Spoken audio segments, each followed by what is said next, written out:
கெடா அலோஸ்தார் ஜலான் தோக்கலிங்கில் உள்ள வீடொன்றில் 68 வயது மூதாட்டி தீப்புண் காயங்களுடன் இறந்து கிடந்தார்.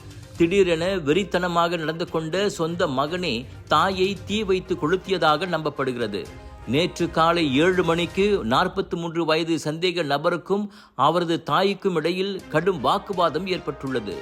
திடீரென பாட்டி உதவி கோரி கூச்சலிடவே பதறிப்போன 14 வயது பேரன் வெளியே ஓடி அண்டை வீட்டுக்காரர்களிடம் உதவி கேட்டுள்ளான். அக்கம் பக்கத்தார் ஓடி வந்து பார்த்தபோது சந்தேக நபர் வெறித்தனமாக மிரட்டியதால் அவர்கள் போலீசுக்கு தகவல் கொடுத்தனர். போலீஸ் வந்தவுடன் வீட்டின் முன்புறத்தில் அந்த ஆடவர் கைது செய்யப்பட்டார். விசாரணையில் அவர் மனநலம் பாதிக்கப்பட்டவருக்கான மாற்றுத்திறனாளி அட்டையை வைத்திருப்பது கண்டறியப்பட்டது. மூதாட்டியின் சடலம் சவப்பரிசோதனைக்காக சுல்தானா பஹியா மருத்துவமனைக்கு கொண்டு செல்லப்பட்டது. கொலைக்கான காரணமும் விசாரிக்கப்பட்டு வருவதாக கோத்தாஸ்தார் போலீஸ் கூறியது. விலையோ மலிவு, செலவோ குறைவு, தரமோ உயர்வு, மனமோ நிறைவு. மக்களின் தேர்வு என்ரிகோஸ் முழு ஆடை சத்துள்ள பால்மாவு.